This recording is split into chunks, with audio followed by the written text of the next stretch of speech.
ერთ-ერთი ძველი საბჭოთა მოდელის TOS 63-ის 16 კალიბრის კონდახის და ტიპჟირის რესტავრაციის ვიდეო თითქმის მზად არის. ეს არის მცირე ანონსი და მალე დაიდება ჩვენს არხზე.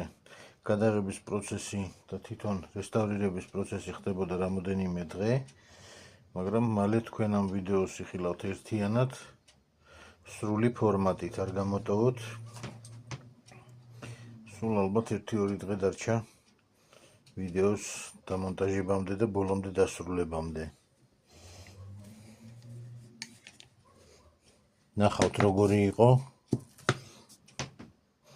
ამ შედარებით მარტივ და მსუბუქ რესტავრაციამდე და როგორი გახდა შემდეგ აღდგენის შემდეგ.